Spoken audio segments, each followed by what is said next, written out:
Assalamu alaikum. Bonjour tout le monde, bienvenue dans la chaîne Immigré au Canada, bien Canadian Immigration. Alors, comme je l'ai déjà promis lors de la vidéo précédente, je vais consacrer cette nouvelle vidéo à la préparation du TEF Canada, à vous donner toutes les informations dont vous en aurez besoin pour préparer votre test et avoir une excellente note.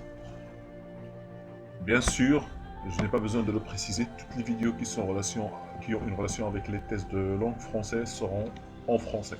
Le reste, bien sûr, sera en arabe. Alors, bien sûr, avant de commencer la préparation du TEF, je vais d'abord vous montrer comment faire pour trouver le centre agréé dans lequel vous allez le passer. Alors, comme vous pouvez le voir, il y a des centres partout dans le monde, presque dans tous les pays. Tout ce qu'il vous faudra faire, c'est aller à ce lien que j'ai mis dans la description de la vidéo. Bien sûr, tous les liens dont je vais parler aujourd'hui sont disponibles dans la description de la vidéo. Alors, il suffit de choisir votre pays ou bien le pays dans lequel vous désirez passer votre test. Alors, par exemple, le Maroc. Et vous allez trouver tous les centres qui sont agréés. Alors ici, vous avez la liste des centres. Bien sûr, il y a le nom de la ville, l'adresse, le nom du centre, le numéro de téléphone, le site web et même leur email. Bien sûr, il suffira juste de choisir celui qui vous conviendra le mieux ou bien celui qui est proche. Ici, un autre pays. Alors, par exemple, je vais choisir le Liban. Le Liban, j'attends quelques instants. Et voilà. Il y a un centre à Beyrouth. Donc vous avez ici le nom du centre, l'adresse, le numéro de téléphone, toutes les informations. Donc il vous suffira juste d'aller à ce lien et de vérifier s'il y a un centre qui est proche de chez vous, bien sûr. Il faut prendre le test ou bien passer le test dans un centre qui est agréé par les services d'immigration canadiens. Sinon, ça ne sera pas compté. Et votre test ne vaudra rien. Alors, avant d'expliquer les différentes parties du TEF, à savoir les 4 parties, je vais d'abord vous montrer un compte Drive, ou bien un lien Drive que j'ai aussi mis dans la description, qui contient des documents très utiles. Alors, il y a des documents pour la compréhension écrite, pour la compréhension orale, pour l'expression écrite, pour l'expression orale, le guide du candidat, des exemples d'examen et même des examens des années dernières, 2016, 2017, 2018, etc. Et là, il y a beaucoup de documents Word, des documents PDF et même des fichiers audio qui vous seront très utiles pour la préparation du TEF. Il y a même des questions qui sont ici et qui se répètent lors des examens. Alors, il faudra juste télécharger ces documents. Vous pouvez aller au compte Drive, c'est très facile à télécharger. Et prendre le temps de bien lire les documents et de vous entraîner. Si vous vous entraînez bien, vous allez réussir votre examen. Bien sûr, pour les gens qui ont un bon niveau de français, un mois est largement suffisant. Un mois de préparation intensive et de simulation de tests est largement suffisant pour avoir une excellente note. Bien sûr, il y a aussi un groupe Facebook. Il y a beaucoup de groupes Facebook. Ce groupe-là est disponible sur le site. Le lien est disponible sur le site. C'est le groupe officiel, conseillé par l'Alliance française. Il y a aussi une application pour le téléphone mobile, Français 3.0. C'est une application, bien, il ne propose pas toutes les questions, mais au moins quelques questions que vous pouvez faire si vous êtes en route ou bien si vous êtes dehors et que vous avez un peu de temps libre. Et bien sûr, il y a les tutoriels. Alors, les tutoriels, c'est des exemples de questions. Ça ressemble vraiment au test. Alors, vous avez des questions pour vous entraîner. Compréhension écrite, expression écrite, compréhension orale, expression orale. Alors, le lexique, il ne le donne plus. Il n'y a que ces 4-là pour l'immigration. Alors, on va vérifier d'abord la compréhension écrite. Bien sûr, comme je viens de le dire, tous les liens que j'utilise pour cette vidéo, je les mets dans la description. Donc ne vous inquiétez pas et n'essayez pas de recopier le lien, ça ne servira à rien. Alors, pour la compréhension écrite. Ça sera sous forme de questions à choix multiples. Donc, ce sera bien sûr sur ordinateur. Alors, il faudra, au début, vous aviez le choix. Avant mars, on avait le choix, soit papier, soit ordinateur, mais maintenant, il n'y a plus de choix. C'est juste par ordinateur. Tout le test se passe par ordinateur. La production écrite et la compréhension écrite et la compréhension orale. Donc le test ressemble un peu à ça. Donc il vous demande de lire le document, répondre à la consigne, et si vous passez, il vous affiche le document, ensuite les questions. Alors le document, ça peut être une affiche comme celle-là, avec des questions. Ça peut aussi être des textes petits, ou bien des textes lents. Mais en général, au début du test, ce sont des textes lents, un peu lents et aussi compliqués. Il faut vraiment se concentrer avec ces tests-là pour bien répondre.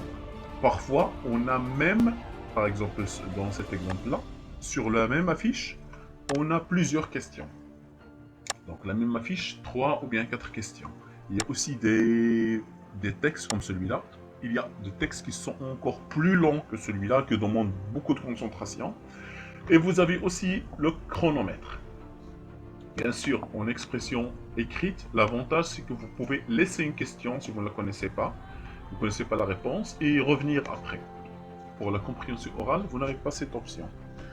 Donc, vous parcourez les questions, vous répondez, et c'est ça.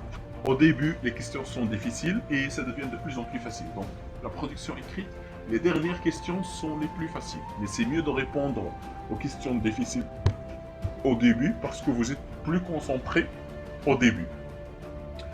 Et il y a plusieurs exemples de textes lents et d'examens ici, en compréhension écrite. Vous allez trouver beaucoup de textes avec les réponses exactes que vous pourrez utiliser pour vous entraîner chez vous. Et parfois, ces tests sont posés à l'examen. Ces mêmes tests, ils se répètent. Pour la compréhension orale, c'est à peu près la même chose. La différence, c'est que au lieu de lire des textes ou bien de voir des documents, vous entendez des enregistrements. Donc vous entendez des enregistrements et vous choisissez la bonne réponse. Pour certains enregistrements qui sont un petit peu compliqués ou bien lents, vous avez droit à 2 enregistrements. Mais pour certains d'autres, vous n'avez droit qu'à un seul enregistrement. Donc il faut bien faire attention et vous concentrer.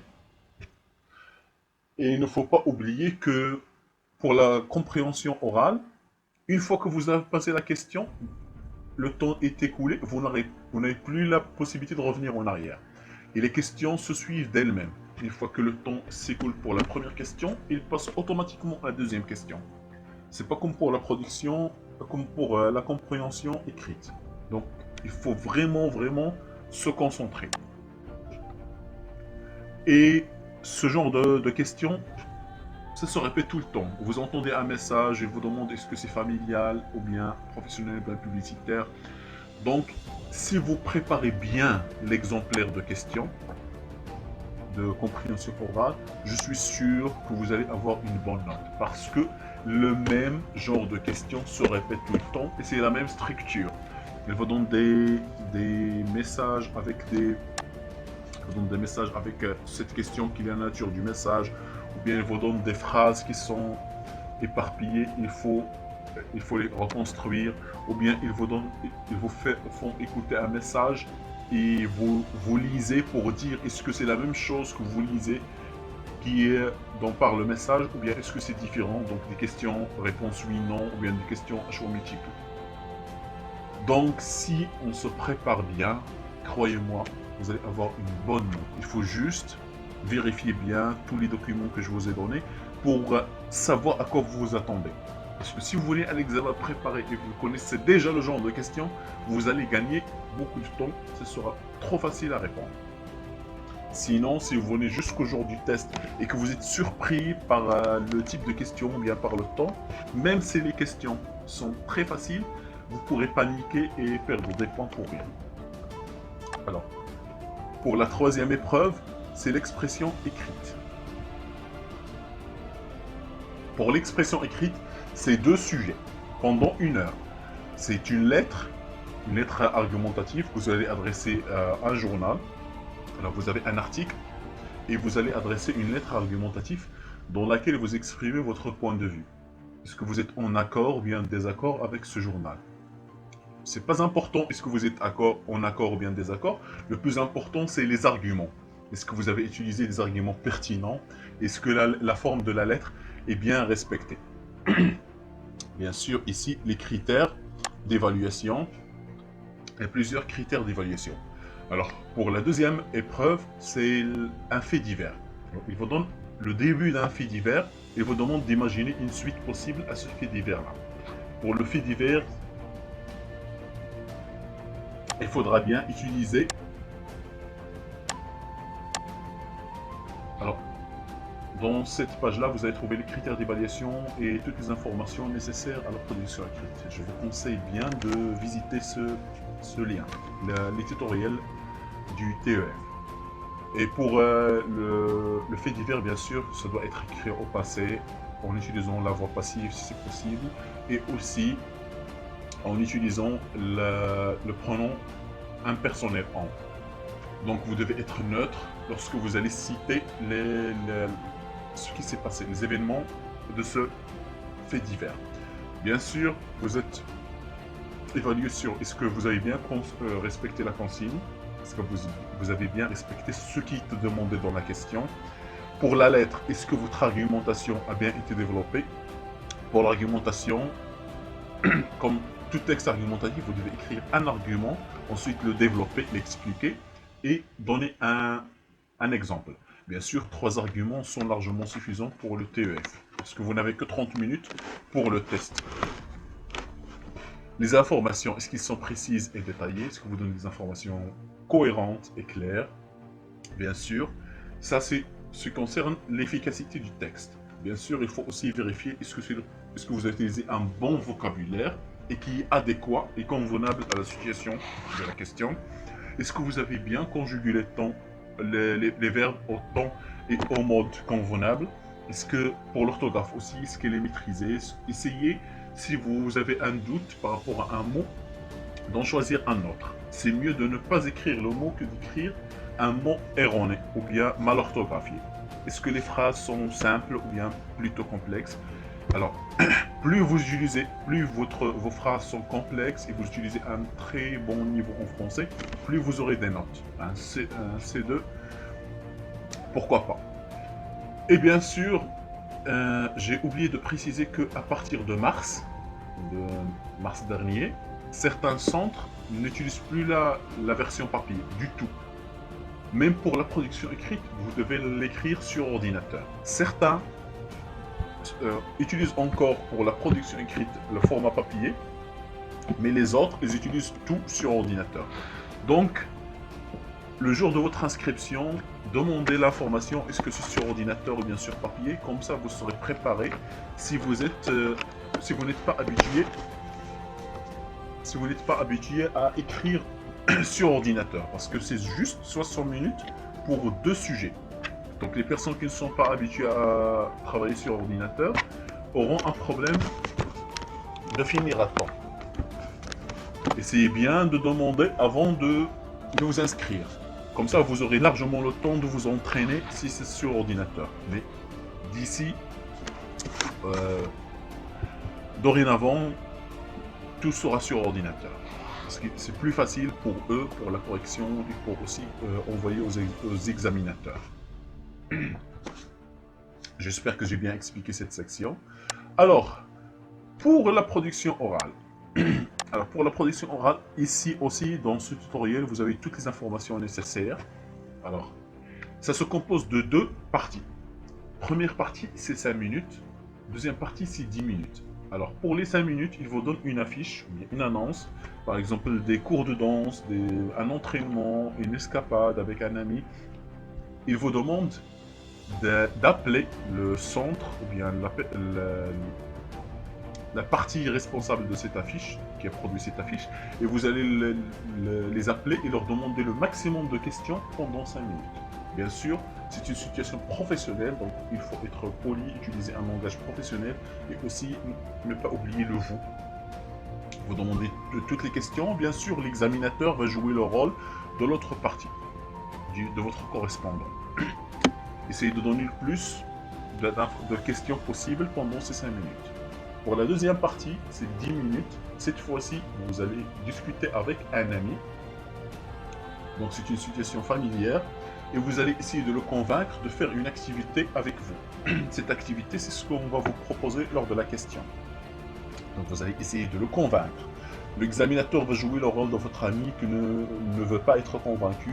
Et vous essayez de le convaincre. Le but de cet exercice, c'est pas de convaincre votre ami, mais c'est plutôt de voir est-ce que vous pouvez vous débrouiller dans une situation comme ça. Est-ce que vous avez assez de vocabulaire, assez de bagages en français pour vous débrouiller pendant 10 minutes avec une personne proche ou bien un ami. Donc une personne que vous connaissez bien. Bien sûr, l'examinateur va vous juger sur plusieurs critères. Alors il y a les critères, est-ce que votre langue est fluide? Est-ce que vous utilisez un bon vocabulaire? Est-ce qu'il n'y a pas de blanc? Est-ce que vous vous bloquez? Comment est-ce que vous vous exprimez? Donc tout ça, vous allez trouver ici dans les critères d'évaluation. Je vous conseille vivement de les lire. Et aussi, ne pas oublier d'aller à ce drive. Vous avez tous les documents et les examens précédents qui vous aideront à vous préparer, qui sont très utiles. Et je le répète, pour les personnes qui ont un bon niveau en français, un mois, c'est suffisant. Il faut juste préparer tous ces documents-là que je vous ai donnés et faire des simulations. C'est très nécessaire de faire des simulations. Alors, vous demandez à une personne qui parle le français de vous aider, de jouer le rôle de l'examinateur pour la production orale. Et vous utilisez un chrono pour les autres activités. Vous corrigez. Il y a des groupes qui pourront vous aider. Vous pouvez me contacter, je pourrai vous aider. Et si vous avez des questions ou bien quelque chose que vous n'avez pas compris lors de cette vidéo, je serai à votre disposition. Si vous voulez aussi que je vous parle de mon expérience personnelle, que quand j'ai passé le TEF, je serai ravi de vous l'expliquer. Il faudra juste me le demander en commentaire ou bien via la page Facebook. Je réponds à tout le monde. Alors, j'espère que cette vidéo vous a plu. N'oubliez pas de cliquer sur le bouton j'aime si la vidéo vous a plu, ou bien je n'aime pas si quelque chose vous a déplu. Et si quelque chose vous a déplu, n'hésitez pas à me dire quoi, comme ça je pourrais changer et essayer d'améliorer, parce que j'essaie toujours d'améliorer. C'est pas trop facile, je ne suis pas doué en montage, mais j'essaie de m'améliorer. Et c'est grâce à vos commentaires et vos remarques que je pourrai le faire. Aussi, si vous n'êtes pas encore un abonné de la chaîne, cliquez sur le bouton s'abonner, comme ça vous aurez toujours le nouveau. J'espère que j'ai été à la hauteur de vos espérances et je vous remercie et à plus.